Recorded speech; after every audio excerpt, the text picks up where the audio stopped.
find some good pages. A double fold. Oh, this is nice.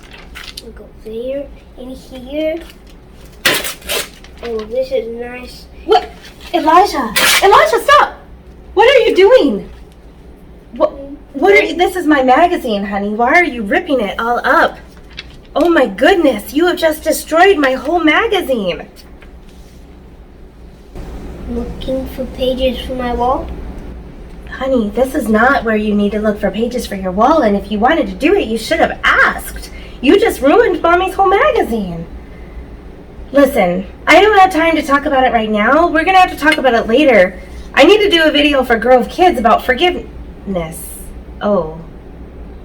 Forgiveness. Do you want to do the video with me? If you forgive me? If I forgive you? Elijah, I always forgive you. This is just a magazine. Hey, listen, it wasn't right what you did, but I forgive you, okay? I always forgive you because I love you. You mean more to me than a magazine. All right. In fact, Grove Kids, sometimes people wrong us. Sometimes they do something wrong, and sometimes Mom and Dads do something wrong, and we have to ask for forgiveness. This is just a magazine. And I love Elijah way more than a magazine. It's exactly what our story is about today. Peter is told by Jesus that he's going to deny Jesus 3 times before the rooster crows. How does that sound? Yup, that's a rooster. Okay, it's a weird rooster, but it's true. And Peter denied Jesus, and he said to Jesus earlier, he was like, never, I will never deny you. And not even 3 times, I love you, I'll stand right beside you, I'll die with you. And then when the going got tough, and Jesus was in the midst of being captured and beaten and hung on the cross, the rooster crowed. And Peter had already denied him 3 times, just like Jesus had said. Well, there was redemption, just like I forgive you. Jesus did an even more important way of forgiving Peter. When he came back off that cross and he was alive again, he showed Jesus, or he told Peter, that he had forgiven him. And 3 times he tells him to go take care of his people, his flock, his sheep. It's amazing, right? So, I don't know if you can put this magazine back together for me, but maybe together we can work on some of that fun stuff you wanted to put on your wall. I forgive you, Elijah. Yay! All right, guys, we love you. We hope you enjoy the video. Take care. The story before the story. Today, we're in John, the 4th book in the New Testament. But before John, in the very beginning, out of a deep, deep love, God made an amazing world. But when people turned away from God, the world was broken. God made a plan to draw people back into relationship. So at the right time, God sent his very own son, Jesus, to come live among us. When Jesus grew up, he traveled from town to town, teaching and healing. But the religious leaders made plans to get rid of him. Jesus was crucified on a cross and died. But early Sunday morning, Jesus returned to life. Lots of his friends saw him. Which is where our story starts. Take it away. Hey everyone, I'm Chloe. Hey, Chloe. After Jesus defeated death, he appeared to Mary Magdalene and then to his closest friends, and lots of other followers too. We can only imagine how amazed and overjoyed they were, and how many questions they had, especially Peter. I said 3 times I didn't know Jesus. Is he angry with me? Does he still want me to be his friend? It was true. The night before Jesus was crucified, Peter had promised he would die before denying Jesus. Where I am going, you can't follow now, but you will follow me later. Lord, why can't I follow you now? I will give my life for you. Will you really give your life for me? Before the rooster crows, you will say 3 times that you don't know me.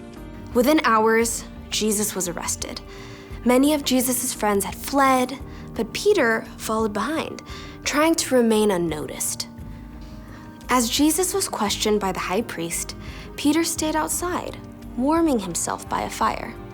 A servant girl questioned him. You aren't one of Jesus' disciples too, are you? Peter was cold and scared, so he let fear take over. I am not. 2 more times, Peter denied knowing Jesus. Then, a rooster crowed, just as Jesus had said, and Peter realized the terrible thing he had done. That had only been a short time before. Even though Jesus was now alive again, Peter wasn't sure what Jesus thought of him. So, Peter did what he often did when something was bothering him. He gathered a few friends and went fishing. All night long, they threw out their nets, but by early morning, they still hadn't caught a single fish. As they returned to shore, they saw a lone figure standing there.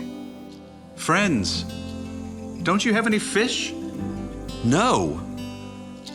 Throw your net on the right side of the boat. There you will find some fish. That makes 0 sense.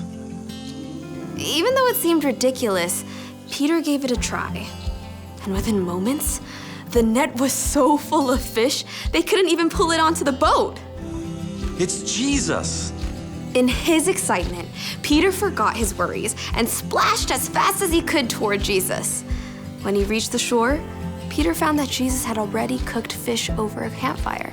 Come and have breakfast.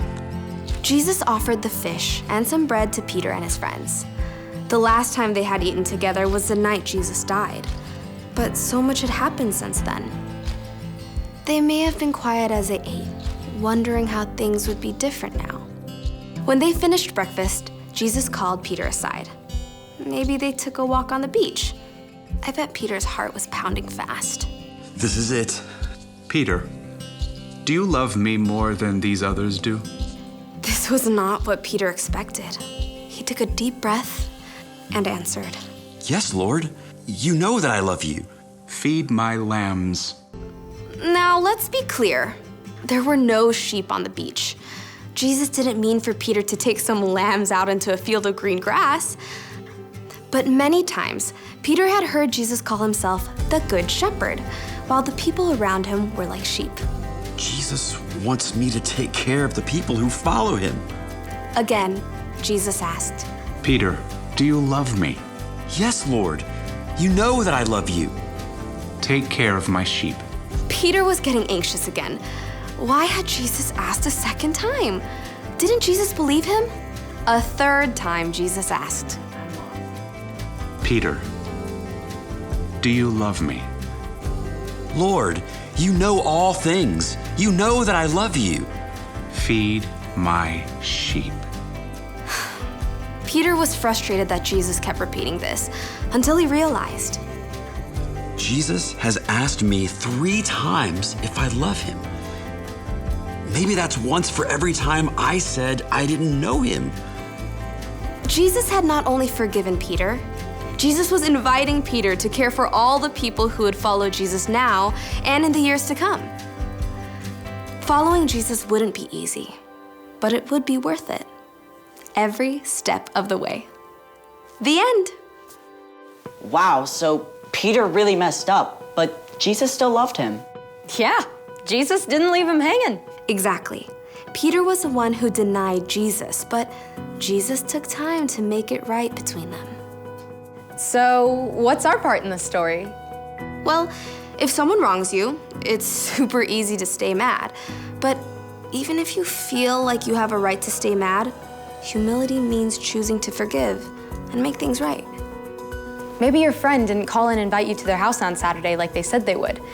Instead of being mad and refusing to talk to them until they talk to you first, you can go to your friend.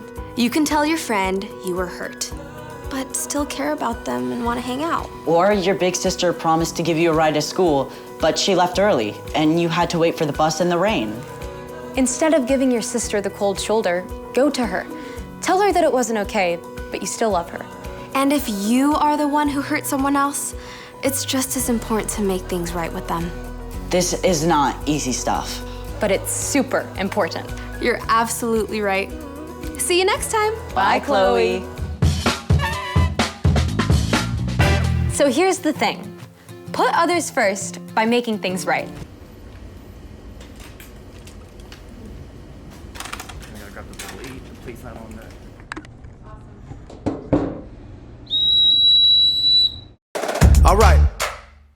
Y'all ready? Here we go. I think it's time to change my mind from only thinking me, myself, and I, laying down my pride. Gonna put somebody else at number one this time. Don't wanna be in a world where it's all about me. I'll take second to whoever is around me. I'm giving up my number one position. So we all belong at number one together. Laying down myself, shine the light on someone else. I'm giving it all for you. 'Cause we all belong at number one together. Here we go. Come on. We can change the world when we learn to share and put each other first. So I put aside myself, make it less of me and more of someone else. Don't wanna be